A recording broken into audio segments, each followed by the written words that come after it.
حضرت عمر رضی اللہ تعالی عنہ تشریف فرما تھے اپنے دربار میں، تو ایک صاحب آئے اور کہا یا عمر لا تنسا موتک، عمر اپنی موت کو نہیں بھولنا۔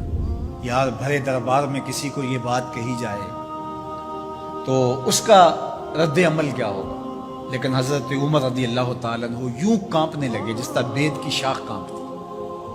اس کو قریب کیا، محبت کی، کہا اگر تو روز آ جایا کرے اور یہ جملہ مجھے کہا کرے تو تیری مہربانی ہوگی، مہینے کے بعد مشاہرہ بھی دیا کرتا۔ روز آتا ہے، بھری مجلس میں کہتا ہے عمر موت کو نہیں بھولنا۔ ایک دن وہ آیا، آپ نے اسے بلایا، محبت کی اور اس کو مشاہرہ دیا اور الوداع کہنا چاہا تو اس نے کہا کہ میرے سے کوئی گستاخی ہو گئی؟ کہا نہیں، کوئی ایسی بات نہیں۔ کوئی اور شخص آنے لگا؟ فرمایا نہیں۔ تذکیر موت کی ضرورت نہیں رہی؟ فرمایا نہیں، ایسی بھی کوئی بات نہیں۔ تو پھر مجھے چھٹی کیوں دی جا رہی ہے؟ تو حضرت عمر رضی اللہ تعالیٰ عنہ رو پڑے، داڑھی پہ ہاتھ رکھا، ایک بال الگ کیا، کہا یہ دیکھ میری داڑھی میں سفید بال آ گیا، اب تیرے آنے کی ضرورت نہیں ہے، یہ بال ہی مجھے موت یاد کرواتا رہے۔ ہماری تو پوری داڑھی بھی سفید ہو جائے نا۔ میاں صاحب بولے ہڈیاں کمبن گوڈے کھڑکن تے اڑ گیا لک تیرا، ہڈیاں کمبن گوڈے کھڑکن تے اڑ گیا لک تیرا، اجے بھی بدیوں باز نہ آئیں جیو مرد دلیرا، فما اصبرہم علی النار۔ اللہ قرآن مجید میں فرماتا ہے لوگوں کا آگ پر کتنا حوصلہ ہے، کتنی ڈٹائی سے، دلیری سے کہہ دیتے ہیں یہ جہاں مٹھا اگلا کس نے ڈٹا۔ جب ہم کسی کے جنازے کو کندھا دیتے تو ہم سمجھتے ہیں اسی کے جنازے کو کندھا دیا، یہ نہیں سوچتے کہ یہ وقت ہمارے اوپر بھی آنے والا ہے۔ خیر کنے فلاں و غنیمت شمار عمر، زاں کے بیشتر بانگ برایت کے فلاں نماد۔ شیخ سعدی فرماتے ہیں کہ اے صاحب نیکی کر لے اور غنیمت شمار کر اس عمر کو، اس سے قبل کہ تیرے لیے بھی اعلان ہو جائے کہ فلاں بھی چلا گیا۔ پہلے تو سپیکروں میں اعلان ہوتا تھا، فیس بک پہ خبر آتی ہے فلاں بھی چلا گیا، فلاں بھی چلا گیا۔ اس سے قبل کہ یہ آواز آ جائے، یہ اعلان ہو جائے، یہ خبر مشتہر ہو جائے کہ فلاں بھی چلا گیا، تو یہ خبر آنے والی ہے، آج نہیں تو کل، کل نہیں تو پرسوں۔ تو کہا کثرت کے ساتھ موت کو یاد کرو، اس سے تمہارے دلوں کا زنگ اترے گا، تم اپنی آخرت کی طرف متوجہ ہو گئے۔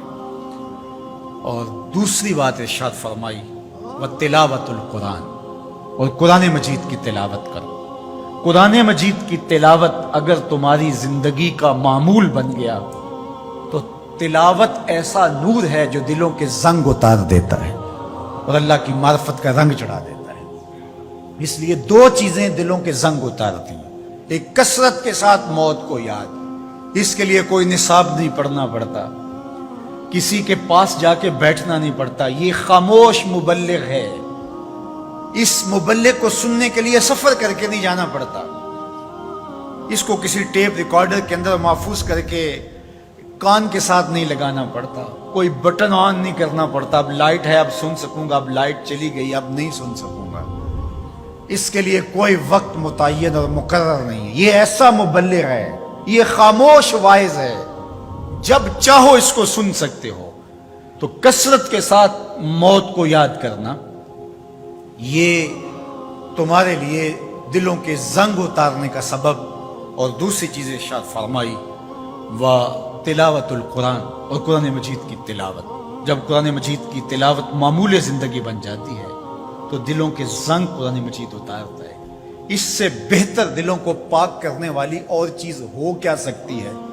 اللہ کا کلام ہمارے پاس موجود ہے۔ اس وقت کسی امت کے پاس، کسی قوم کے پاس منزل من اللہ کتاب اصلی صورت کے اندر موجود نہیں ہے۔ تحریف راہ پا گئی، لوگوں نے کتابوں کے اندر اپنی خواہشات کو شامل کر دیا، مشکل چیزیں نکال دی، ان کے اندر بہت گڑبڑ کر دی، لیکن قرآن مجید کسی زیر اور زبر کے تغیر کے بغیر صدیوں قبل جو سینہ محمد صلی اللہ علیہ وسلم پہ نازل ہوئی تھی آج بھی اسی طرح موجود ہے۔ ایک زیر اور زبر کا فرق بھی نہیں ہے، یہ ایک یقین ہمارے ساتھ جڑا ہوا ہوتا ہے کہ یہ ہمارے رب کا کلام ہے، یہ ہمارے محبوب کریم کے سینہ انور پہ اترا تھا، یہ اس کتاب کا اعزاز ہے۔ تو کہا کہ اس کتاب کی کثرت کے ساتھ تلاوت کرو، تمہارے دلوں کا زنگ اتر جائے گا اور اللہ تعالیٰ جل شانہ کی معرفت کا رنگ تمہیں نصیب ہو۔